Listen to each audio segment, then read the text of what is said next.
Hello everyone, నేను మీ Suguna Varma. Welcome back to our channel Varma's craze. ముందుగా అందరికీ దసరా నవరాత్రి శుభాకాంక్షలు తెలుపుతూ ఈ రోజు వీడియోలో దసరా నవరాత్రి సందర్భంగా దేవీ నవరాత్రులలో రేపు 7వ రోజున అమ్మవారికి అంటే శాకాంబరి దేవికి కదంబంని ప్రసాదం లాగా నివేదిస్తూ ఉంటారు. ఈ కదంబంని శాకా అన్నం అని కూడా అంటారు. ఈ శాకా అన్నం చాలా సింపుల్ గా ఈజీగా ఎలా ప్రిపేర్ చేసుకోవాలో అనేది ఒకసారి వర్మాస్ క్రేజ్ లో చూసేద్దామా. ఈ రోజు వీడియోలో కదంబంని ప్రిపేర్ చేసుకోబోతున్నామండి. ఈ కదంబం చాలా టేస్టీగా చాలా బాగుంటుంది, చాలా హెల్తీ కూడా. ఇందులో మనం రకరకాల కూరగాయలను యాడ్ చేస్తున్నాము. ఈ కదంబం అమ్మవారికి చాలా ప్రీతికరమైనది. ఈ కదంబం కొద్దిగా ఇంచుమించు కర్ణాటక ఫేమస్ రెసిపీ బిసిబెల్లా బాత్ లాగే ఉంటుంది. కానీ ఈ ప్రసాదం రెసిపీ కదంబంలోకి ఉల్లిపాయ అలాగే వెల్లుల్లిని మనం ఏమాత్రం యాడ్ చేయటం లేదు.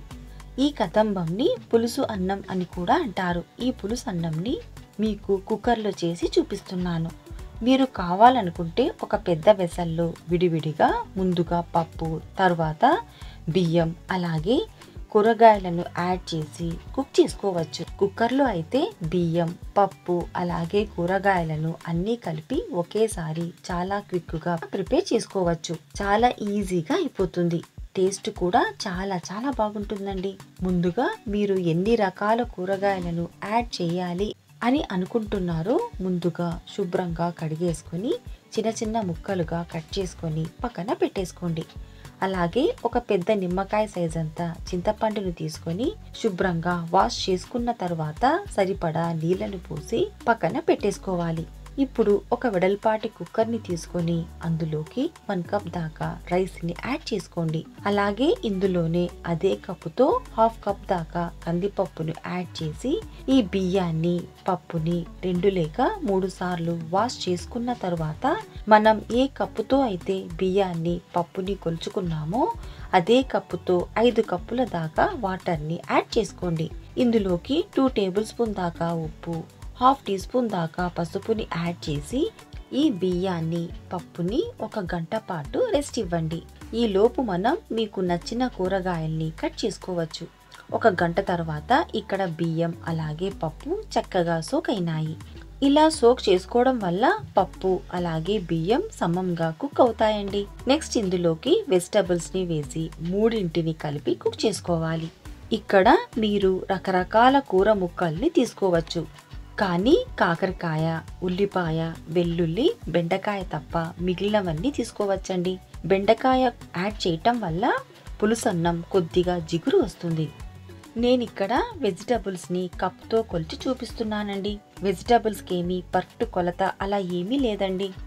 మీకు నచ్చినంత ఎక్కువ తక్కువ తీసుకోవచ్చు.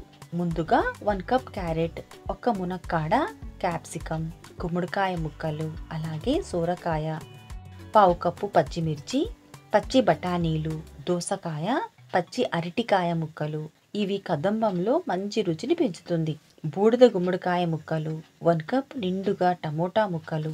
ఇవన్నీ వేసిన తర్వాత ముందే నానబెట్టుకున్న చిక్కటి చింతపండు పులుసు, అలాగే ఇందులోకి 3 టేబుల్ స్పూన్ దాకా సాంబార్ పొడి, 1 టేబుల్ స్పూన్ దాకా బెల్లమును యాడ్ చేసి అన్నీ కలిసేలా ఒకసారి కలుపుకోండి. ఇక్కడ వెజిటబుల్స్ మీకు నచ్చినవి ఇంకా యాడ్ చేసుకోవచ్చు. ఇక్కడ కూరగాయ ముక్కలు కొంచెం పెద్ద సైజే కట్ చేసుకోవాలండి. కుక్కర్లో చేస్తున్నాం కాబట్టి చిన్న ముక్కలుగా యాడ్ చేస్తే త్వరగా కుక్ అయ్యి మ్యాష్ అయిపోతాయి. ఇందులోకి మీకు ఇష్టమైన దుంపల్ని కూడా యాడ్ చేసుకోవచ్చు. కుదిరితే గనక ఆలు, వంకాయలు యాడ్ చేసుకోండి. ఇంకా చాలా చాలా బాగుంటుంది. ఇలా చక్కగా మిక్స్ చేసుకున్న తర్వాత కుక్కర్ మూత పెట్టేసి హై ఫ్లేమ్ లో 3 to 4 విజిల్స్ వచ్చే వరకు ఉడికించండి. 3 విజిల్స్ వచ్చిన తర్వాత స్టవ్ ని ఆఫ్ చేసేసుకొని కుక్కర్ ని పక్కన పెట్టేసుకోండి. ఈ లోపు మనం తాలింపుని పెట్టుకుందాం. స్టవ్ మీద ఒక పాన్ పెట్టుకొని 2 టేబుల్ స్పూన్ దాకా నెయ్యిని యాడ్ చేసుకోండి.